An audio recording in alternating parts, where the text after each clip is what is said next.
Hello, hello, hello. This is I Bring It Every Day, and my name is Kelly, and I hope you can hear me. All right. And just let me know. Hey, Tuber Chat, welcome in. Good to see you. All right now. Yeah. So my microphone's doing something weird. I don't know. So just let me know if you can hear me. Just type a one in the chat, maybe, and then hopefully everything's good. But I was checking my audio and I could not hear myself. But thank you so much for coming in. Okay. Well, it's funny. Originally, I had planned on one thing, and then I realized this is the President's Day in the United States. So thanks for sharing. Yes? Okay, good. Oh, thank you so much. Yay. All right, now. Everyone's saying hi. Well, so it's anyway, but let me just start from the beginning. So it's Motivation Monday. My name is Kelly, and my channel is I Bring It Every Day. And what we like to do is we like to start the week off on a positive note and sort of set the intention for our plans for the week going forward so that we can continue to grow and keep our minds moving forward. Yeah. So that's what we're doing. Oh, there's 4T. Hello, hello, hello. Welcome in. All right, let me see if I can put you on the screen. Come on. Oh my goodness. Yeah, my touch screen's doing something weird. There it is. Yay. A little slow. Little lag there this morning. All right. So anyway, I was thinking, so basically, and I'll just sort of go through my little spiel, and I just want everybody just to think about like starting your week out on a positive note and kind of starting fast and running. Now, you don't have to do everything perfectly. You don't have to like everything doesn't have to go smoothly, but you always have to go back and reevaluate anything that you do. So you need to take some steps. So first of all, you want to plan for the week. Take some steps that you think you want to do to move forward to whatever plans you want, and at least make a step or two every day. At least that's what I think. You have to do a little something every day, right? So anyway, so originally I was going to talk a little bit about just basic YouTube stuff, but I think today, because it's President's Day, I should talk a little bit about the presidency and kind of its relevancy in the United States, and um, and then just some of my thoughts on that. And you can sort of let me know what you think about that as well. Okay. But I'm also later on in the month, I want to talk a little bit about Black History Month too. And the quote that I had for today is, now this is from A. Philip Randolph. He lived from 1889 to 1979, and he was a civil rights activist. Oh my goodness, if only I can talk. He is a civil rights activist. And basically, what A. Philip Randolph did was he got a union started for railroad porters, and they were called the Pullman porters, and they were the people that served on the train. So they would carry the bags, they would clean up your cabin, they would serve food, like all kinds of things like that. And because this institution started in the 1860s, what they did was, before there was air travel, there was train travel or rail travel, and this company built these really exotic trains, rail cars. So they were, velvet lined and things like that. And so the thing that was interesting was, with these, and I'm just gonna read some of the facts of these, and you can do your own research on this, but this is what I found very, very interesting. So when they started this company building these rail cars, the whole idea was to have a fancy rail car and then have like a servant in there working, right? So most of these servants were African American and they were ex-slaves. And as a result of this, they were not paid fairly. So this A. Philip Randolph actually got them to unionize to sort of start, getting adequate pay. So let me just break down just a little bit of these Pullman porters. So what they were like I said, they were the people that served on the train, and they did all the labor, like cleaning up and things like that, and then also serving food for the customers, right? And then shining shoes and things like that. So the thing that was interesting, these porters had to work 400 hours a month, or be on the rails for at least 11,000 miles a month, whichever comes first. And they tended to work 20-hour shifts. Now, when you think about this, there's only 24 hours in a day. So the fact that they work 20 hours straight is kind of scary, right? So that's a lot. That's slave labor, actually. Yeah. So, and then they were saying in the 1926, when this union was formed, they were called the Brotherhood of Sleeping Car Porters. And what they fought for was better hours and better wages, right? And so at the time, in around 1926, these porters were making $73 a month in wages, and they were saying that the average tip was like $58. Now, the tragic part of this was they had to pay for their own uniforms, and their uniforms were nice. They were very, very fancy. And then they had food, and then, because they shined shoes of the customers on the car, they had to pay for all of that. So by the time they paid all these expenses, they paid out nearly half of their salary in expenses. So they weren't making a whole lot of money. So the fact that this Philip Randolph got these people to unionize was kind of the beginning of the upward mobility, of African Americans. So that's kind of the short, version of it. So check out, do your own research, but look up Philip Randolph, and then also look up the Pullman Porters, and then the Brotherhood. I can't even say that. The Brotherhood of Sleeping Car Porters. Yeah, so that's pretty good. Yeah.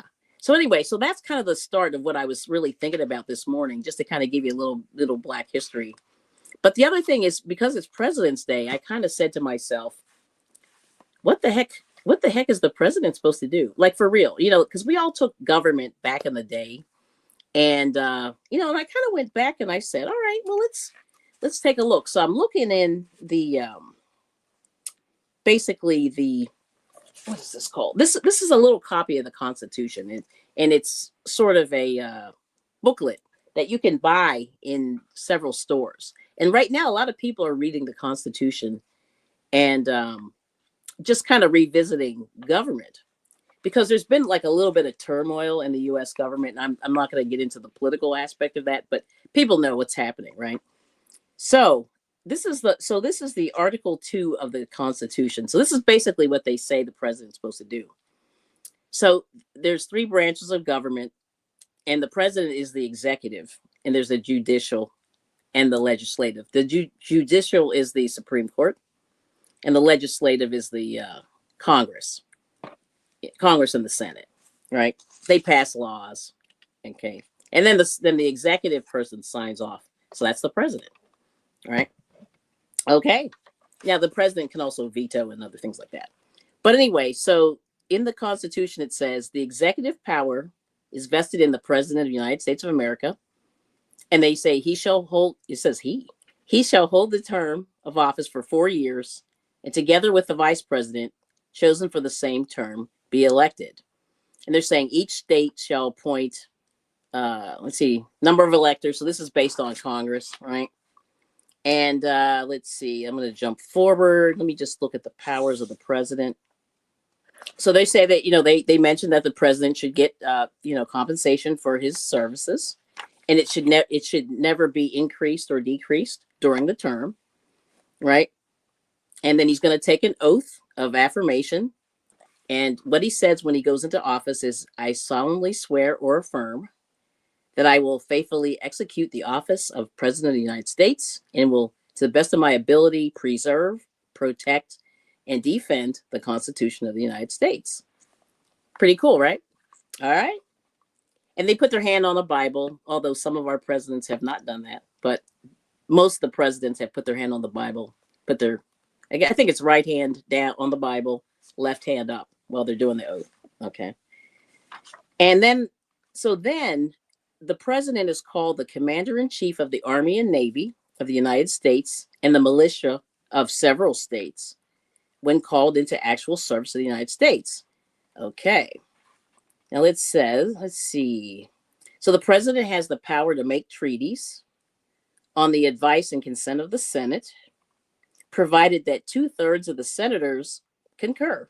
So they have to vote, right? 2/3 majority. And I remember that going back to school. Let's see what else. Ah.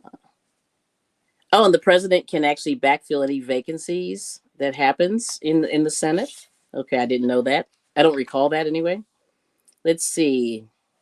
Oh, he and then they say, the president, this is section 3, will give from time to time give Congress information about the state of the union and recommend, let's see. Oh, so he can convene Congress anytime he wants. I'm paraphrasing some of this. Okay, now this is the interesting one. This is section 4 talking about impeachment. Oh, hey, yes, Suzanne, good to see you. So section 4 says the president, vice president, and all civil officers of the United States shall be removed from office on impeachment for conviction of treason, bribery, or other high crimes and misdemeanors. Very interesting. All right, now. So anyway, that's kind of the deal with the president.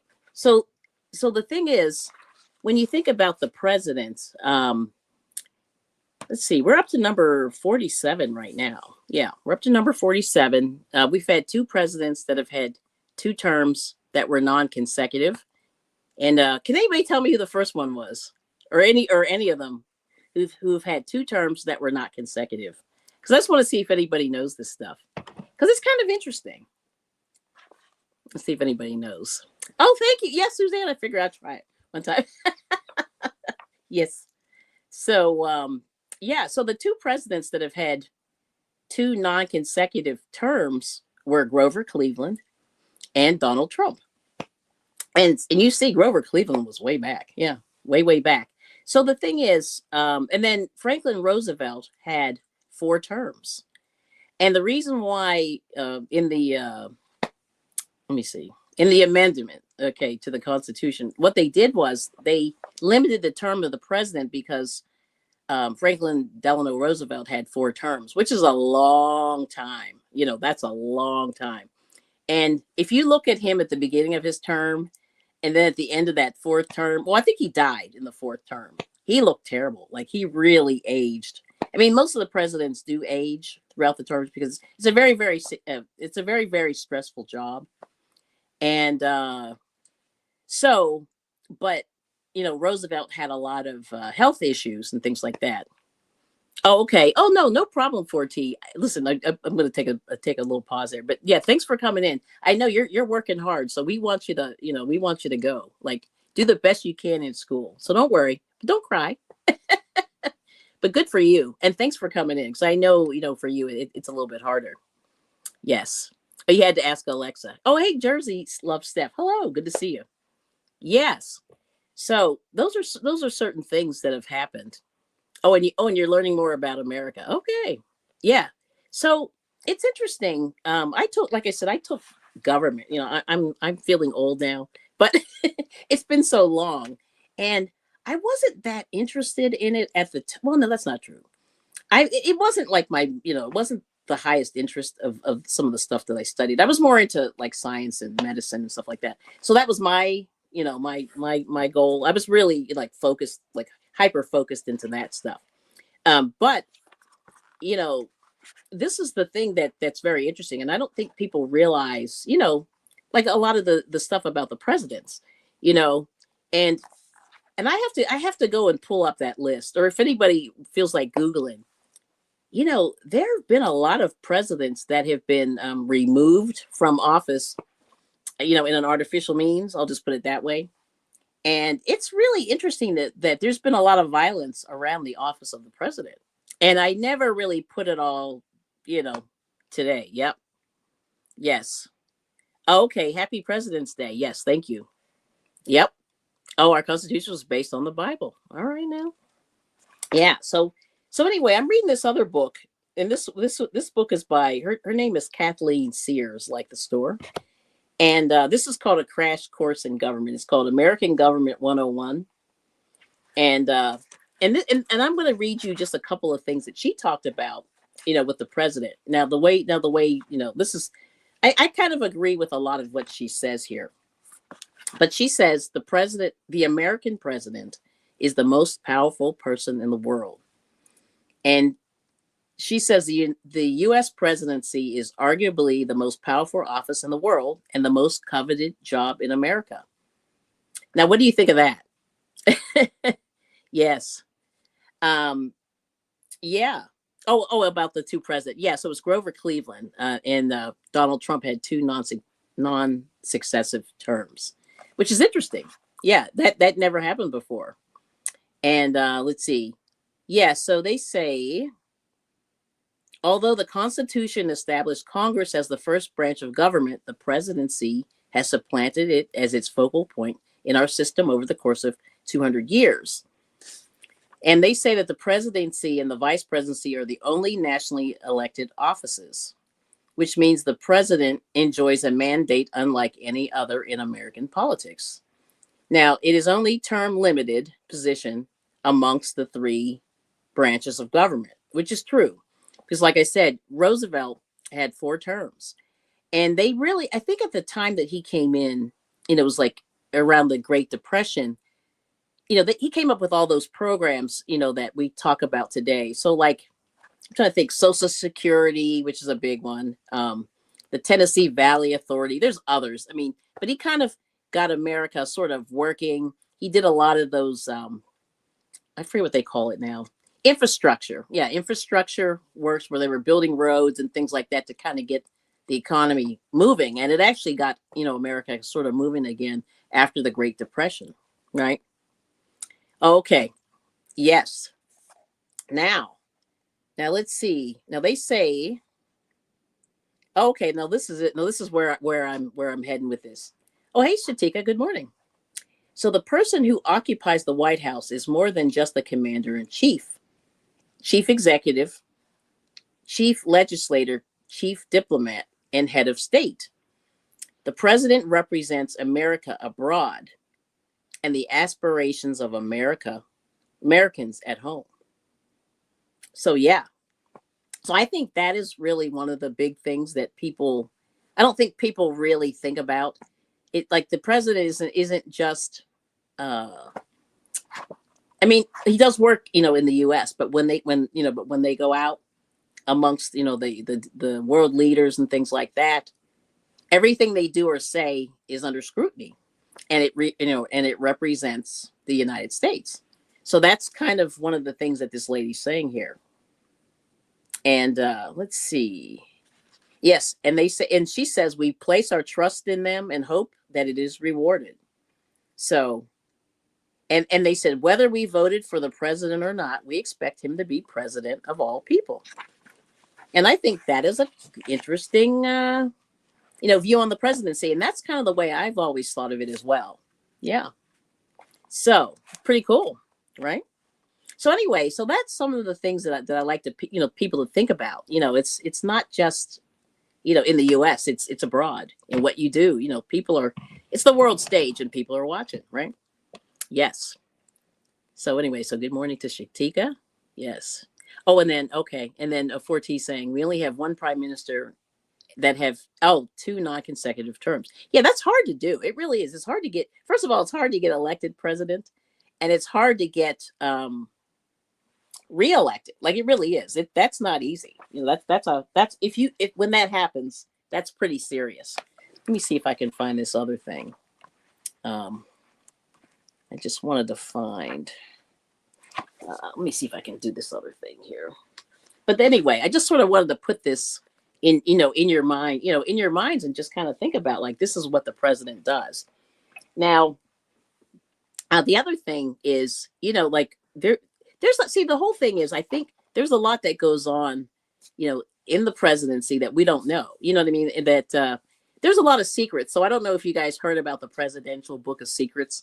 And they talked about it in those movies with Nicolas Cage. And all of a sudden, the title's escaping me now. National Treasure. If you watch those movies, that is pretty much very accurate about the stuff that goes on in Washington.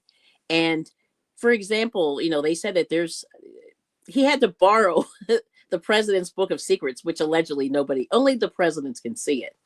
And it's just notes that the previous presidents write in this book and leave for the next president to sort of understand how everything works.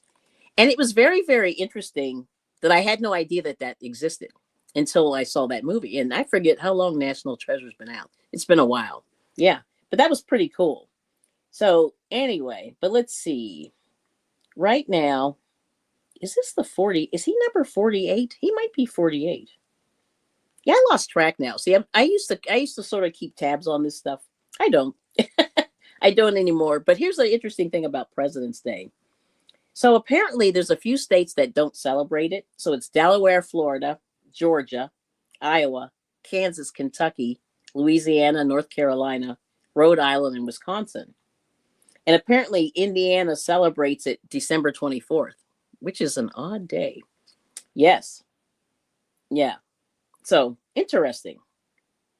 And let's see what else. Oh, okay. Good morning. I got a couple more people. So there's Aloha. Yes. Samoa Watchman. Yes. And we got Miguel. Who knows? Good morning.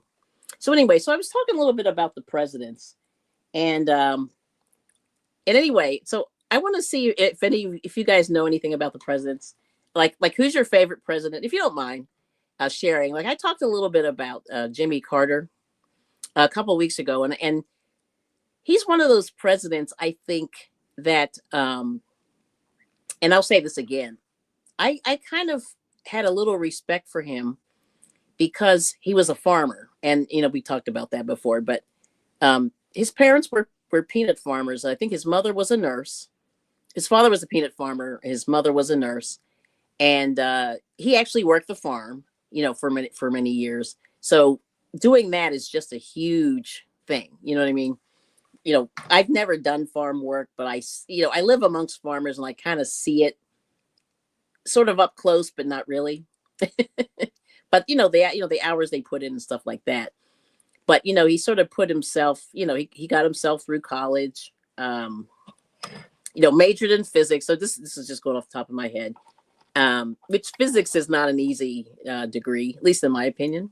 I think he think undergrad was physics and then he did engineering or something like that.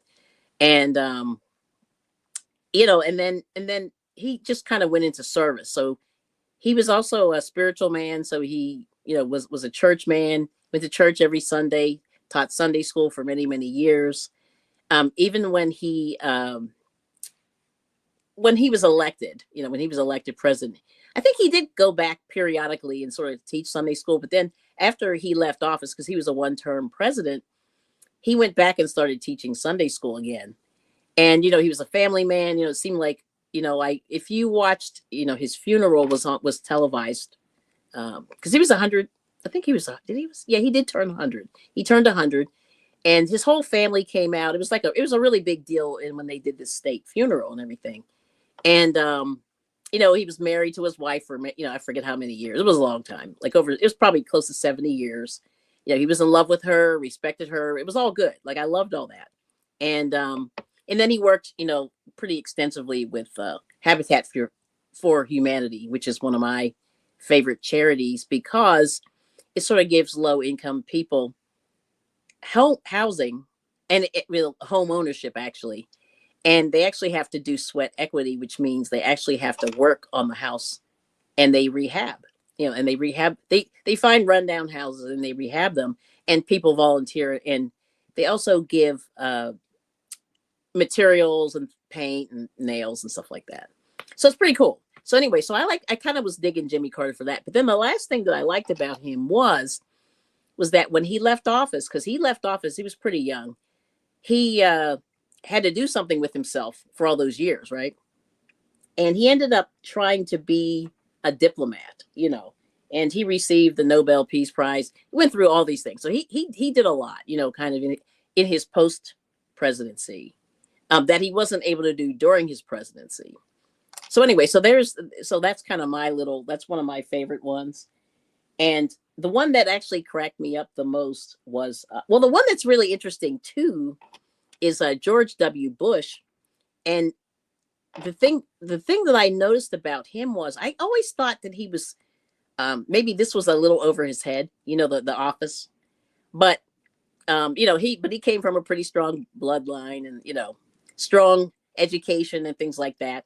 So I understand why he got there, But afterwards, I think he's another one that was a little bit lost, when the office was done, and he's like, what do I do with myself? And I can't believe I don't really watch a lot of TV, but this one night I was watching.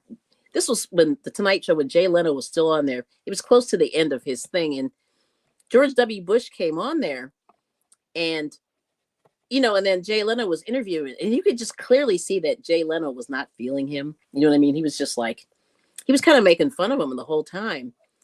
And then George Bush said, and so then he said to him, this is George W., the son. He said to him, so what are you up to these days? And he goes, oh, you're not going to believe this. I just started painting. And I was like, what?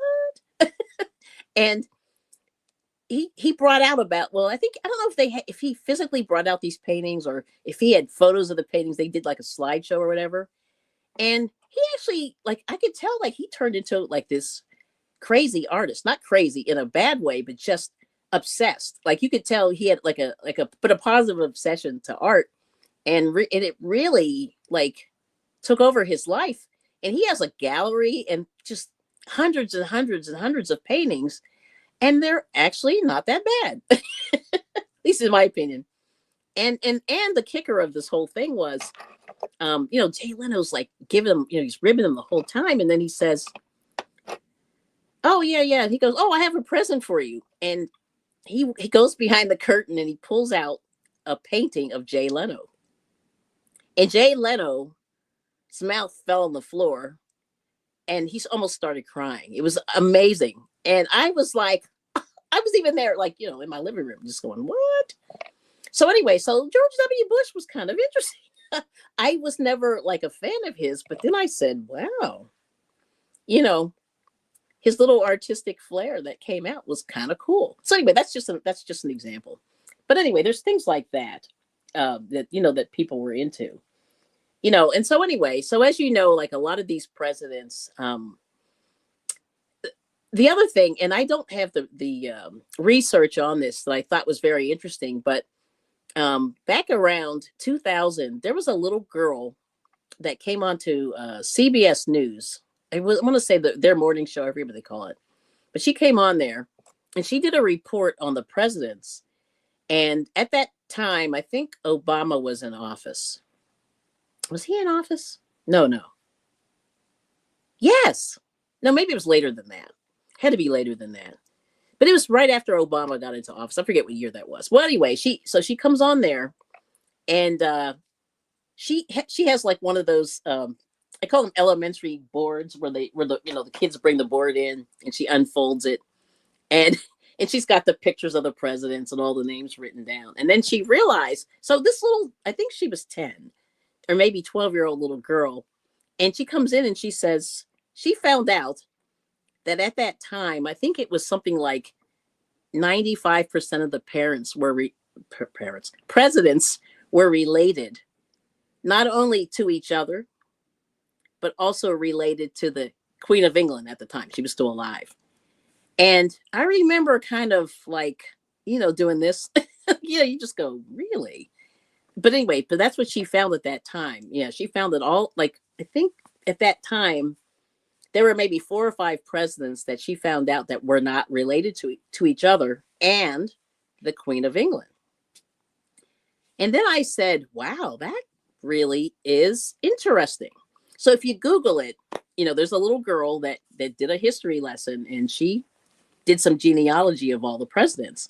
And then she came back later and updated it, and even found out that the 2 or 4 that were not related were all related. I think it came down to like one of them. I think it was like one person that was not related.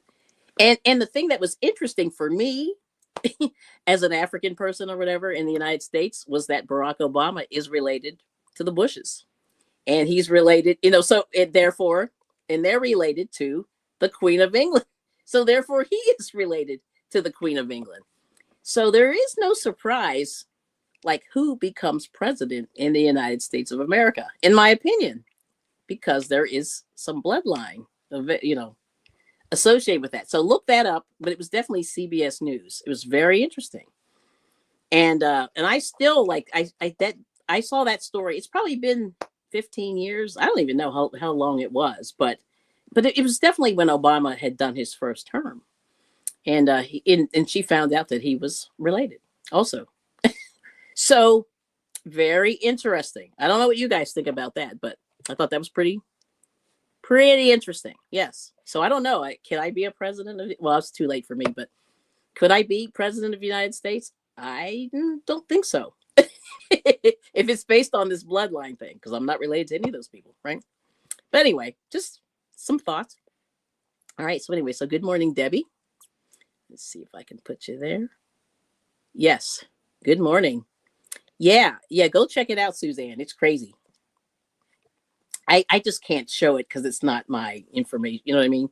But yeah, it's CBS News, and it's a little girl, and she's not little, but she's an elementary student or whatever, and she did genealogy on the presidents, and I had never heard anybody do that before, and I don't know what made her do it. Like you have to listen to the interview because this girl was way ahead of her time. You know what I mean?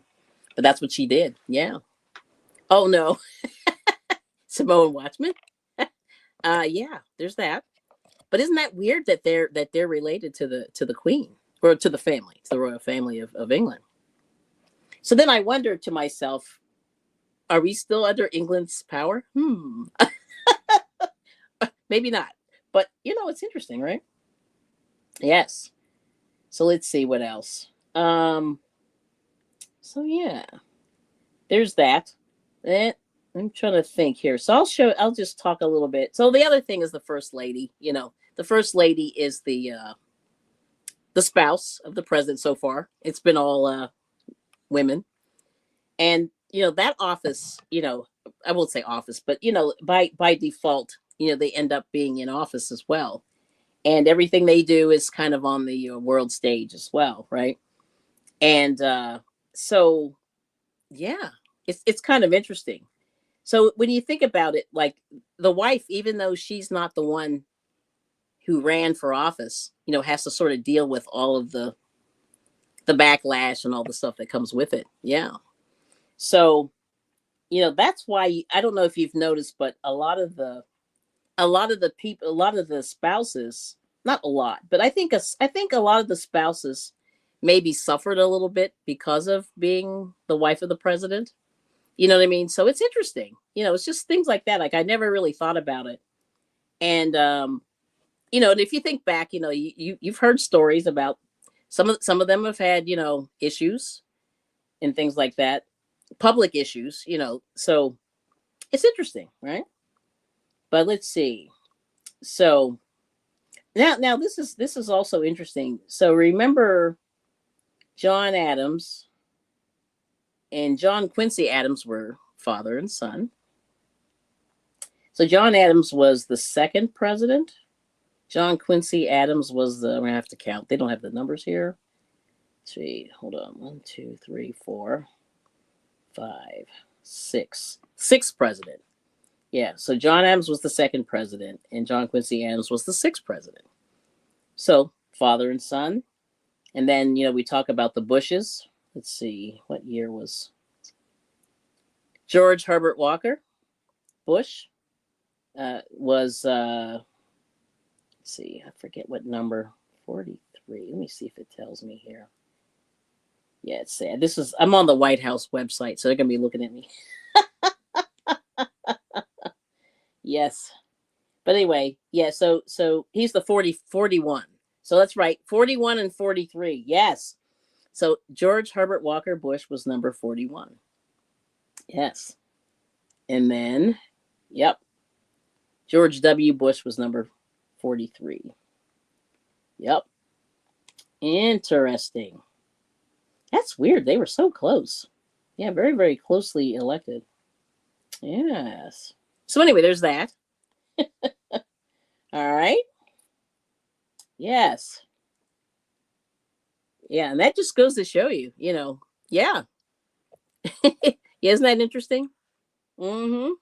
Then what other facts? Does anybody know who the president was from Pennsylvania? There was one. There was one. Let's see. And if anybody knows, Yeah, it's crazy. Let's see. And everybody knows Lincoln. Lincoln was the 16th president. And, he went through the Civil War, right? Um, let's see. Oh, there's the Roosevelts. Now, this is interesting. I forgot. They're cousins. Yeah, they're cousins. I forget how. But, yeah, let's see. Let's go to the Roosevelts here. So there was Theodore Roosevelt. He was 1901 to 1909. And let me see what number he was. I forget. 26th president. And he was actually he was almost the youngest. He was the youngest president. Theodore Roosevelt. Yep, James Buchanan. That's right. So James Buchanan was from Pennsylvania. And if you ever go to Lancaster, Pennsylvania, his house is a museum. And it's, forget the name of that street. I can see the street. I can't remember the name of it. But if you look for it, his house is very beautiful. Yep. 15th president. There we go. Yep. So check him out. Now, here's an interesting thing. I don't know if anybody knows this, but he was unmarried. Yeah. And that's the other little fact about James Buchanan. He was unmarried. And I knew that. Yeah, thanks, Google. And I think he might have been in the alphabet community. I don't know. Nobody's really said, but he may have been in that community. So yeah, we don't know. But there's some rumors of that. Okay. Yeah, let's see. Roosevelt. I have to find out what they're yeah. Oh, that's a fact you had. Yeah, isn't that interesting? Yep. Let's see. Okay, yeah, and Roosevelt was president during the Spanish-American War. This is Theodore Roosevelt. And then he did the national parks. And he was a big avid hunter, which I'm not into. But, he was into, taking out, I call it cute furry animals, but also did some conservation. Oh my gosh, my brain's not working. But anyway, there's that Roosevelt. And then Theodore Roosevelt. Franklin Roosevelt. Let's see. Let's go over to him. Let's see. He was 1933 to 1945. I don't know how many years that is. Long time. Yeah, he was our four-term president, which is crazy. And I'm just going to read some of his. Now, he had polio. That's the other thing. He was in a wheelchair. He had polio. And they hid it. He wasn't well known. They tried, like back in, we didn't have the media like it is today, all the cameras, all the video and stuff like that. But they hid his illness from people, although he was in a wheelchair. But and let's see, and he was the 32nd president. So Franklin Roosevelt was the 32nd president, but he was a president for a long time, long time. And then if you look at some of the education of these guys, they're all kind of Ivy League people. So Franklin Roosevelt went to Harvard University and Columbia Law School. Woodrow Wilson went to Princeton, or was the president of Princeton University. So these people are fancy. The Bushes went to Yale University. Very fancy. Let's see. Kennedy, John F. Kennedy, Harvard. These are all fancy people. Let's see. All right. What else did he do? Oh, he was in office when the Pearl Harbor was attacked. Interesting. Boy, he was there a lot, man. That's crazy. Yeah, he was through a lot. Oh my goodness. Let's see. What else did he do? I'm trying to find all those little things he did here. Wow. Okay. But anyway, he came in right after the Great Depression, right? Yep. And he tried to bring recovery to business and agriculture. He started the unemployment, insurance, and tried to help the Tennessee Valley Authority. I mentioned that before. Let's see. Yeah, and he was responsible. And his program was called the New Deal, right? And that sort of got America back on its feet after that. But anyway, he was in office a long time. Long time. Let's see. Other famous ones. Let's see. What's interesting? I'm trying to think anybody else. William Howard Taft. He was pretty big. I think 300 or 400 pounds. I don't know why he was so big, but he was big. And then let's see. I want to find one last thing, and this is the last thing I'll talk about with the presidents. And yeah, so there's just some interesting facts about them. Yep. There we go. And hi, Lisa. Good to see you. Let's see. Bill Clinton. Now this is interesting. He was born William Blythe. I don't know how he ended up with the name Clinton, but he ended up. I think his mother remarried, and then he got adopted by his stepfather. And apparently the Clintons were the governor of New York back in the day, like in the early parts of the country. So he ended up marrying into a fancy family too, right? You know what I mean? So that kind of got him, a little break there. It's interesting. So all these people, they like, it's very rare that somebody comes from a meager means and then goes to to be the president. You know what I mean? Like if I became president, that would be a shocker. That's all I'm saying. But let's see here. Hold on. Let's go. Now this is interesting here. Let me find this other thing. Now, does anybody know what impeachment is? In what impeachment means, like if a president is impeached, because this is what I think a lot of people are very confused about. Okay, let's see here. Okay, so impeaching means being accused of a crime. Yeah. And they say high crimes and treason. It was treason and high crimes. I forget how they faced it, how they phrased it in here. Impeachment. But how did they phrase it? It's a funny term. But basically if you have treason or any high crimes, they can impeach you. So impeaching means that they're going to look into your dealings, and it's part of Congress and the Senate are going to look into your crimes, and then they vote whether to remove you from office, right? So Nixon, yeah. So speaking of Nixon, so this is interesting. So Nixon was not impeached. So remember Richard Nixon? There was some stuff that happened with the Democratic National Office. There was a break in there that was linked to the president, right? And they were getting ready to impeach him, which means, make him go through a trial. And the thing that was interesting was he resigned before the impeachment came. Yeah, I didn't know that. But that's why he wasn't impeached. But these are the list of the presidents that were impeached so far. So it says there's 3. And but none of them were convicted. And the first one was Andrew Johnson in 1868. Then Bill Clinton in 1998. And then Donald Trump twice has been impeached, 2019 and 2021. So they have to go through and look through the evidence. So allegedly they go through the evidence and then they determine whether they'll remove you from office. But I think like Nixon, for example, he would have been removed from office because he was kind of caught. Yeah. So there's that. So yeah. So none of them have ever, yes, none of them have ever been, no one's actually been, removed from office, which is interesting. Yeah. All right now. So there's that.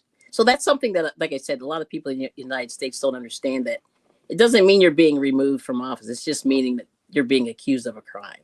Yeah. So there's that. So it's interesting, all these little facts about the presidents. All right, so we got Miss Drini. Good morning. Look at you posing like a fashion model. I love it. How are you doing? Good to see you.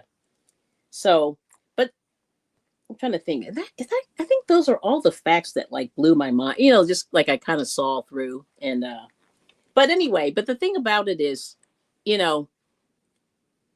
I think what I've learned is that I don't know necessarily if everybody can be president.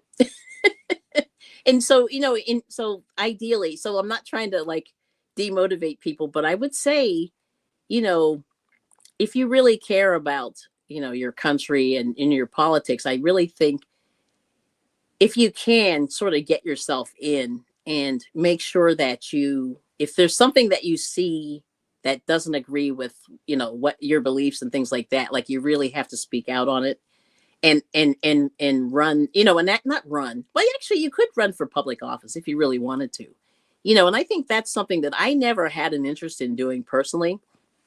But I think a lot of people, I think, shied away from it. But I think that that's a good idea, actually, to do it. You know what I mean? To actually, if you see things and you want to make change, you have to sort of get off your butt and do it. And I guess that's kind of if I kind of swing this whole talk all the way around, is that you have to do something, and that's kind of where we're at, right? So I don't know what you guys think of that, but that's kind of anything in your life. If you want to change something, you really have to take some steps and figure out what you can do. And everybody, on a small level can do something. And and like I said, I don't have all the answers, but I definitely think about these things and I kind of go, okay, we have to be more, proactive in talking about like things that you don't agree with, and it's okay to have conversations, because like a lot of people say, don't talk about politics, don't talk about religion, but like I think you have to talk to people to understand like where they're coming from. You know what I'm saying? So I feel like if you don't talk about these things because they are important to people, then what's going to bring people together? Like what's going to then people don't know, because I really think a lot of people just don't know a lot about a lot of things. You know what I'm saying? So it's one of those things. I think you have to talk about politics to understand why people believe what they believe. Yeah. And that's my opinion. I don't know what you guys think of that. But anyway, good morning. We got Miss DOI. Good morning, Kelly and Chat. Thanks for coming in. And Sandrini's half sleep. I understand. Yeah, it is early. We got Beela's comment. Hello. Good to see you. Yes. And everybody's saying hi. So, but like I said, I'm hoping that I just want people to think about, I want people just to kind of think like a little bit out of the box. And I think that's part of it too, like in in motivating people, is to don't get closed up in a box, but you have to sort of do your own research on a lot of things. You know what I mean? And that, I think a lot of people see. I've always been like a naturally curious person, so I kind of do a lot of reading and things like that, and always have. And I grew up that way, and I still do a lot of reading, and and I just highly recommend that anybody do the same. You know what I mean? Just do what you can to understand like what's going on in the world, because I just think a lot of people are unaware about a lot of things, and that's the way I feel. So that's why I always say just make sure you have to look at everything from multiple sides, and that's what I think a lot of people don't do, and it's really important. But one last thing, and I forgot to do this. Let me just see. They talk about how old you have to be president, like what the basic things for president is. And this is what I wanted to see. And it's not in this area. Let me see if I can find it, because this was always interesting too. Let's see. So, but yeah, so we had one president resign. Oh, this is what I wanted to show you. Oh my goodness, this is it. This is the other thing. There's two more things, and I think we got it. So anyway, so like I said, I always think about President's Day, and my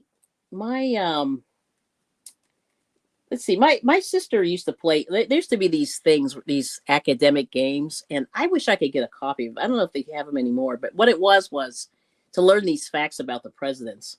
And clearly, I didn't play it, but it's really, really interesting. But here's something interesting too. Last thing about the United States, and this is where it's a little controversial. So here it goes. Um, the United States, portrays itself as sort of a peacekeeping country, but we've had a lot of violence. And, if you look at the statistics of violence, it's kind of scary, in the United States. But the one thing that I want to mention is there have been a lot of presidents that have been assassinated in office. And this is what I wanted the people to kind of, check this out. So let's see. So Lincoln, 1865. We all know about that. Garfield, 1881. William McKinley, 1901. And John F. Kennedy in 1963. Yeah. And other presidents have been wounded with a firearm. Theodore Roosevelt in 1912. Ronald Reagan in 1981. Donald Trump in 2024. Okay. Let's see. Yeah. So, and there's been other attempts, on other presidents. But that's, let that sink in for a minute. So we've had, let me count, 1, 2, 3. So we've had 4 presidents assassinated and others attempted. So very, very interesting, So we really got to fix that, in my opinion. And my whole thing is, if you don't agree with their politics, just wait till their term's over and don't vote for them, in my opinion, So that's where I'm at there. Okay. And then let's do the last thing. And I should have done this one earlier, but I wanted to talk about the qualifications to be president. Yeah, this is it. Okay. Oh, this is it. It's really simple. So what they say is, in order to be president, you have to be a natural born citizen of the United States. Okay. And you have to be at least 35 years old. And then you have to be a resident, which I didn't know, of the United States for at least 14 years. Natural born. I'm not sure what that means. I guess that means born in the States. Yeah. I have to look that up. But there it is. So be a natural born citizen of the United States, be at least 35 years old, and have been a resident of the United States for 14 years. So that's all you need. No fancy degrees or anything like that. But if you go through all of the presidents, you'll see that they're all fancy people. Yes. Oh, good morning, Gulf Coast. Granny, good to see you. Let's do the last one. I'll do this. How many presidents went to Harvard? I think this is pretty funny. I'm just Googling right now. Let's see. Yeah, check this out. Yeah. Isn't that crazy? Oh, now which one? Oh, man, a 4T. Oh, you're talking about the, let's see.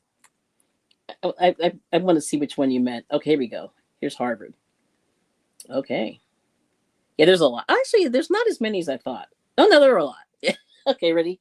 So Harvard University in Massachusetts. So 8 U.S. presidents went to Harvard.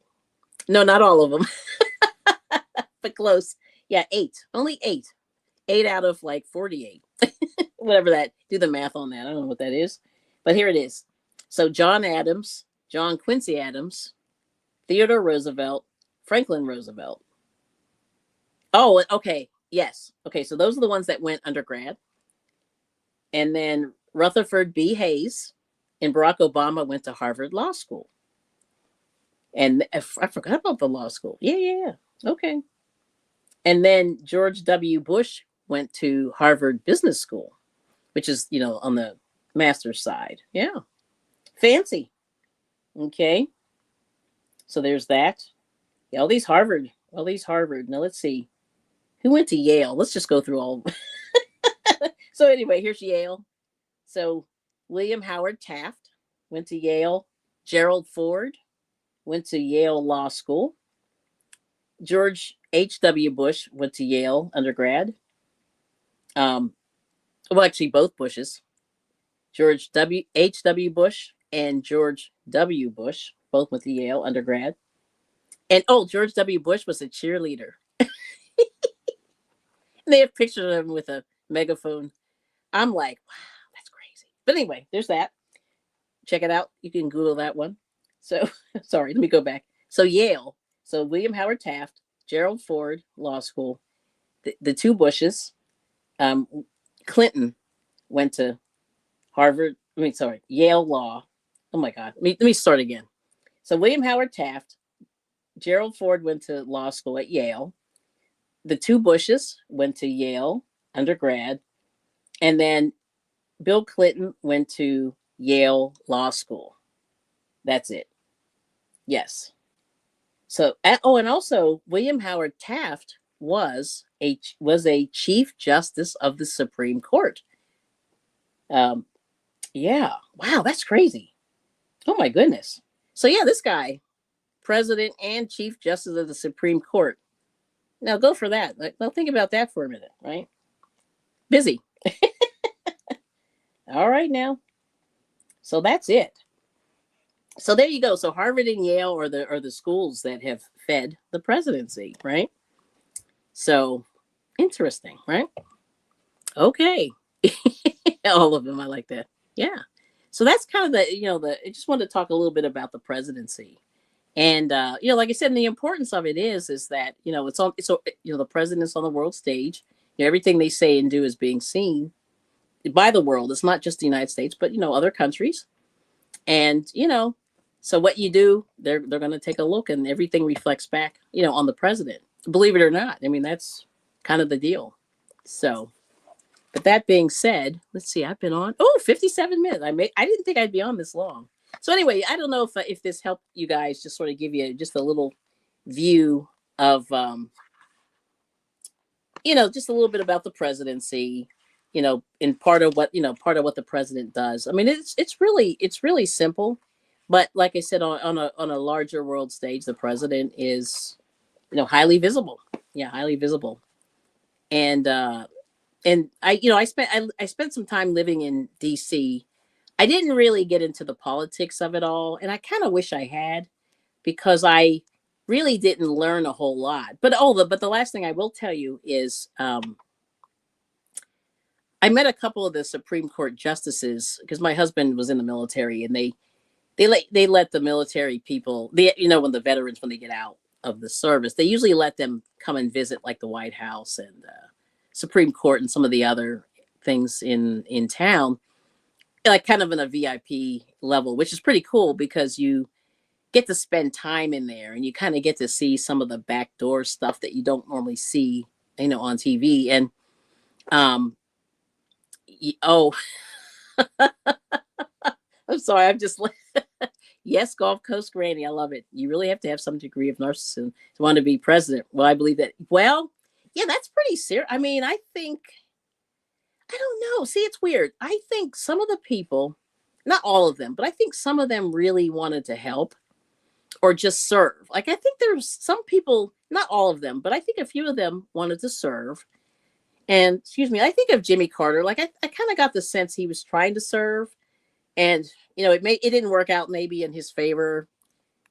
Maybe Kennedy a little bit. He was serving, although I think he was pretty narcissistic also. But I don't know. I mean, it's really interesting. I'm not sure. Now I don't really even know. Some days you just go, I have no idea what any of this means. But I just think, people, it's just good for people to kind of learn a little bit more about some of these people, that were in power, and that, and they do have a little bit of input into your life. And I think really, if you start on a more local level, those are the people that really make a lot of the decisions, especially like those people in your townships, even your HOA. Like, those people can really have a lot of power of your everyday, your daily, day-to-day living. And those are, I think, the areas where, if you're not interested in being on the national stage, you can do you can really help out. And like being on your school board and things like that, I think are really helpful, that you can do, on a more local level. You know what I'm saying? Yeah. Yeah. Yeah. Oh, you believe? Yeah. I mean, I don't know. I think some of them did. I mean, there's other people that, it clearly was the power. You know what I mean? And it's true. Like, a lot of people just like the power. And believe me, I get it. I will tell you. I mean, I got a chance to visit the White House one time, sort of up close and personal. And it was very eye-opening for me, because, the president at the time was really, really embroiled in a lot of world stuff. There was a lot of stuff going on in the Middle East at the time. And I remember this president at the time was just like on the phone for like hours, hours and hours of, you know, planning these things out. And I mean, it was crazy. I mean, just from what I could see, just kind of being there for a couple of hours, I was like, "Whoa, there's a lot going on here." A lot of people, you saw people running the halls and things like that, and I was like, "Wow, there's a lot more going on here than you would know." But anyway, I just kind of remember that. Yep. Yes. Oh, okay, good. Yes, Gulf Coast Grand. There we go. Funny that you're talking about that. My daughter's running for city council in our small town of 16,000. The election is April 1st. Well, good luck to her, and hopefully, she can impart some change in just different ways of thinking. I mean, see, the whole thing is, like the word diversity. I hate to use. I know this is like pretty controversial, but the word diversity, I think, has gotten a dirty name. And what I mean by diverse is just different thinking, different backgrounds, different thinking. Because the thing is, if everybody's all the same, nothing changes, right? But if people with different backgrounds, different thought processes, different levels of education, all of those things really, I think, keep people moving forward. I think if everybody's kind of the same cookie cutter mindset, then nothing changes, and nothing changes for the better. And so I think diversity can be good, but people are really, really fear it, and that's, kind of the tragic thing about it. And that's my opinion. That's the I Bring It Everyday channel. We'll say that. But yeah, I mean, I think that's where most of us, if we were smart, we would go to the local level and try to, impart some more power at the lower levels. Because I think at the upper levels, that's pretty much a wrap, in my opinion. And and as you see, it's pretty much run by the same guy. Not a whole lot different, from, even though people say they're different, they're not different. They're related. They're related to the bloodline. Um, they've gone to fancy schools, and those people get to be president. Yeah. So there's that. So anyway, so have a happy President's Day. Thanks for coming in. And yep, good night. Oh, that's right. Good night, Miss Lisa. Yeah. And just think about things that you can do on a local level to change your life for the better. And also, like I said, just stay positive. Thank you for coming to the I Bring It Everyday channel. Hopefully this is a safe space where you can, give your opinions and talk and all that stuff. And that's the plan. And hopefully, we'll maintain that. And then, we just like to give a little motivation to get us started and sort of thinking about what we're going to do for the week. So anyway, have a positive week. And oh yeah, thank you. Yeah, Gulf Coast, I agree. Yes, we need a younger guard to come in and have a chance to effect change. Here we have the good old Southern boys and their nepotism at the forefront of most elections. Yeah. And see, and that's the thing that I think is very true. It's very interesting that people refuse to point out. I'm going to put that on the screen again. So it's nepotism is more detrimental, I think, than diversity. You know what I mean? Because nepotism, if you're not in the club, you don't get in. You know what I mean? And that's kind of the reality of things. And things don't change when you're, yeah. So there's that. I think that's a good place to end it right there. Yeah. And I think that's tragic. So diversity really isn't a bad word. It's nepotism is nepotism is the bad word, but nobody wants to say it. Yes. All right. Well, 4T. Yes. Good night, Kelly. Have a great day to y'all Americans. I got to sleep. School tomorrow. It's pretty weird. That's our holiday. It's actually Friday and Saturday. Wow. That's cool. But anyway, well, thank you so much for coming in, and good luck on your exams and stuff. Study hard. Yes. And take care. Thank you so much. So anyway, so peace and love to you guys. And I'm going to end on a quiet note. And we'll see you soon on the YouTube streets. But take care and we'll see you. Bye bye.